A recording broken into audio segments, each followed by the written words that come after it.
જય શ્રી રામ. આપણા નવો વિડીયોમાં તમારું સ્વાગત છે. આજે આપણે બનાવવાનો છે અડદિયો. આપણે અડદિયો બનાવવાની સામગ્રી આ ઘી છે, ચોખ્ખું અડદનો લોટ તાબો આપેલો, પછી આ ગુંદર તળેલો, ગોળ, કાજુ, બદામ, પછી મોળો માવો, પછી મરી મસાલા, આ ગંઠોડા, સફેદ મૂસળી, એલચી, સફેદ મરી, તજ, સૂંઠ, જાયફળ, સફેદ મરી, કાળા મરી અને તજ, આ મરી મસાલા છે. હવે ઘી આવી ગયું છે, આપણે એની અંદર આ ધાબાવાળો લોટ નાખીએ છીએ.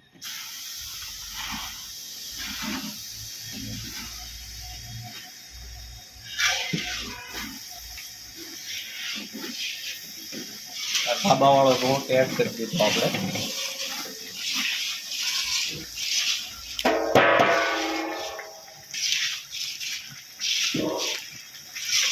1.5 કિલો આપણે નાખેલું છે. હવે માપે જ આ ઘી છે. જો રાબડું કેવું મસ્ત થઈ ગયું છે. આ રાબડું જ્યાં લગન પાકે ને ત્યાં સુધી આપણે ધીમા તાપે હલાવે રાખવાનું છે. મસ્ત ખાવાનું છે.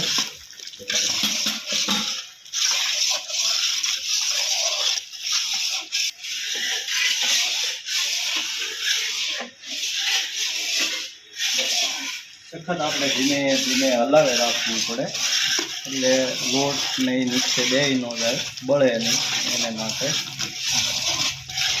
જો ઘી થોડુંક ઘટશે તો આપણે થોડુંક ઉમેરશું. તો ઘી એક્સ્ટ્રા પડ્યું છે આપણે.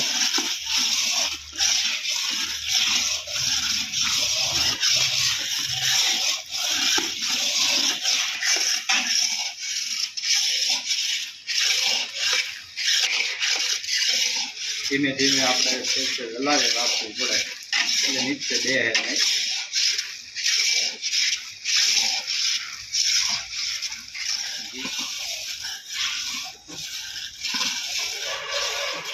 જો હવે પાકી જવાની તૈયારીમાં છે. સુગંધ ધીમે ધીમે આવવા મળી છે અને તવી તો હાવ ફ્રી હાલવા મળ્યો છે.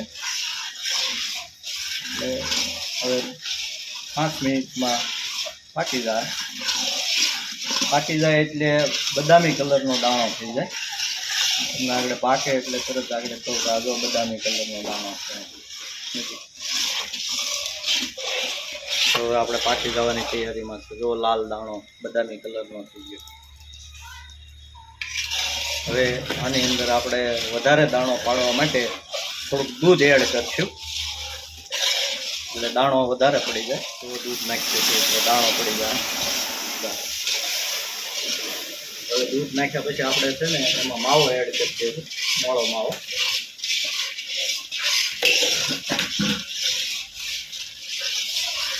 ગાયના દૂધનો માવો છે. જોઈ જુઓ તમે, વાસ હોય. માવો નાખ્યા પછી થોડીક વાર આપણે રહેવા દઈશું. થોડોક માવો પાકવા દેવું, એટલે તરત જ ગોળ એડ કરી દેવું. અને આ આપણે દેશી ગોળ, જો કેમિકલ વગરનો.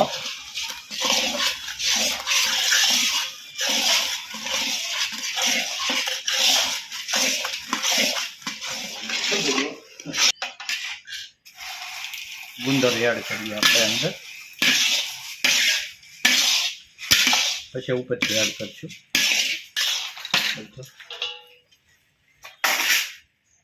આપણે આ મસાલો નાખ્યો બધો, પછી કાજુ બદામ,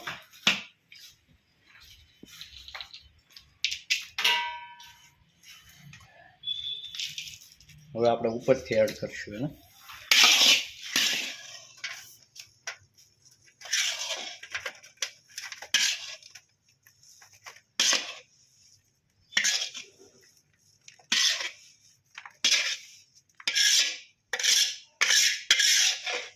ગુંદર, કાજુ બદામ એડ કરી દઈએ.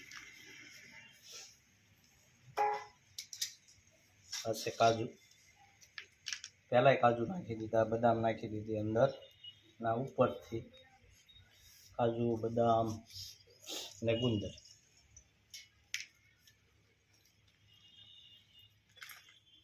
આ અડદિયો હવે તૈયાર થઈ ગયો છે. હવે એને આપણે ઠરવા મૂકી દેવું. પછી અડધી કલાક પછી કે કલાક પછી આપણે એના પીસ પાડશું.